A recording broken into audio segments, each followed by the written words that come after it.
Hello students, welcome to my channel. This is Roshan Sharma. अभी हम solve करेंगे exercise 6.1.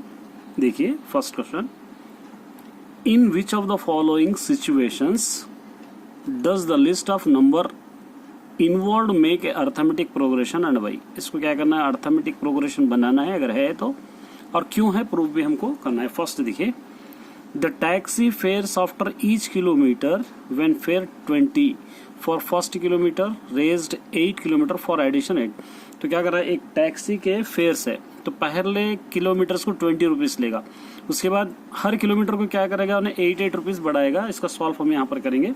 First bit यहाँ पर हम लिख सकते हैं, क्या लिख सकते हैं, जो टैक्सी के फेयर्स है तो फर्स्ट किलोमीटर्स को कितने ले रहा उन्हें, यहाँ पर ले लेंगे. लेट फर्स्ट कितने ले रहा, 20 रुपीज़ ले रहा. नेक्स्ट किलोमीटर्स को कितने ले रहा, ऐड करते जा रहा, 20 + 8 ऐड कर रहा 28. दोबारा और जाएंगे उन्हें, नेक्स्ट और जाएगा तो इसके अंदर 28 में 8 ऐड करेगा 36. ये 36 है. अब देखिए 20, 28, 36 ये है. तो यहाँ पर हम A1, A2, A3 ले लेंगे.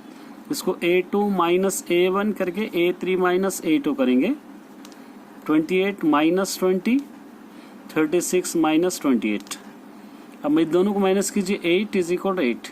कॉमन डिफरेंस इक्वल है यहाँ पर, तो इसलिए क्या कर सकते हैं हम, इट इज इन AP बोलकर हम उसको लिख सकते हैं. इट इज इन.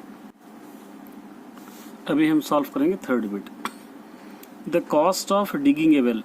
एक बॉडी खोदने के लिए after every metre digging when cost 150 rupees, the first metre raise 50 for each. क्या कर रहा उन्हें, हर एवरी मीटर को 150 रुपीज़ लेता, तो उसके बाद हर कितनी भी बार खोदेंगे उसके 50 रुपीज़ उन्हें लेता. तो यहाँ पर हम क्या करेंगे, इसका सोल्यूशन में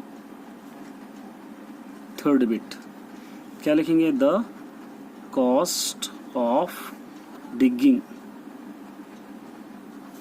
सेकेंड मीटर कितना ले रहा, पहले 150 है, फिर उसके बाद 50 ऐड करेंगे, क्या हो जाएगा 200. उसी तरह थर्ड मीटर को 200 + 50 कितना हो जाएगा 250. उसके बाद फोर्थ मीटर, तो उसके अंदर भी क्या हो जाएगा 250 + 50 कितने हो रहे 300. तो 50 ऐड कर रहे हैं यहाँ पर, तो इसलिए क्या कर सकते हैं, इट इज़ इन AP हम इसको लिख सकते हैं. ये अर्थमेटिक प्रोग्रेशन में है बोलकर हम इसको फोर्थ बिट सॉल्व करेंगे हम. The amount of a money in the account every year. एक पैसे, हम लोग कुछ पैसे क्या कर रहे हैं, एवरी ईयर अकाउंट में डाल रहे हैं. पहले 10,000 डिपॉजिट करेंगे तो उसका कॉम्पाउंड इंटरेस्ट 880 प्रीमियम आए पर एनम आएगा. तो जितने बढ़ते जाएंगे उसका हर साल 88% उन्हें इंक्रीज करते जाता. तो हम लोग अमाउंट कितना डिपॉजिट करें, अमाउंट डिपॉजिट कितना डिपॉजिट करें, फर्स्ट ईयर 10,000 रुपीज़ हम डिपॉजिट करें, 10,000 रुपीज़. इंटरेस्ट कितना है इसका, 8%. इंटरेस्ट 8% है, तो हम क्या लिख सकते हैं इसको, 8/% निकाले, 100 × 10,000 लिख सकते हैं. 20, 8 × 100 क्या हो गया, पहले साल 100 रुपीज़ इसका इंटरेस्ट आ रहा. और टोटल अमाउंट कितना हो जा रहा, अभी टोटल अमाउंट हो जा रहा इंटरेस्ट के साथ 10,000 + 800. इन दोनों को अगर मिला देंगे तो 10,800 पहले साल हो गया. अब सेकेंड ईयर देखेंगे, सेकेंड ईयर इतना हो रहा, तो दोबारा 8% / 100 × 10800, ये 2 0 चले गए, 8 × 10 मल्टीप्लाई कर दीजिए, 8 8 64, 8006, 8 1 8. नेक्स्ट ईयर 864 हो रहा.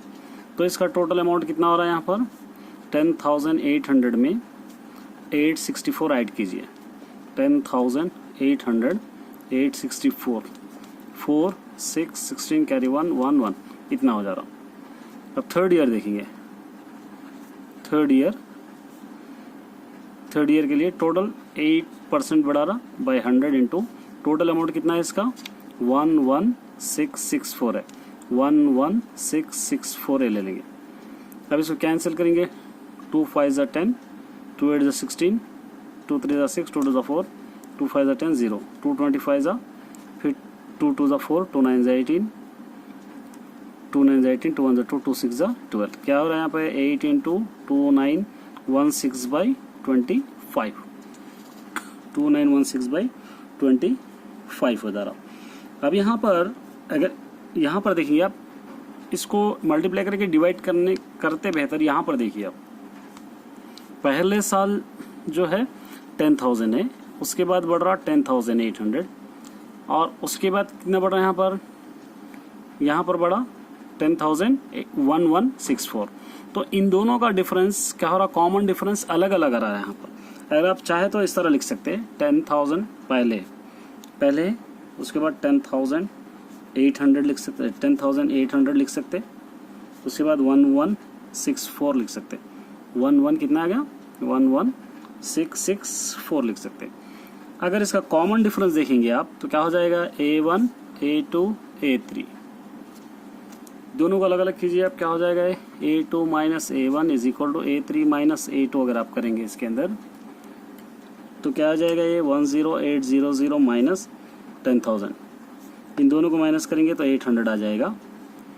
फिर दोबारा इन दोनों को माइनस कीजिए 11664 माइनस 10800, इन दोनों को माइनस करेंगे 864 आ रहा।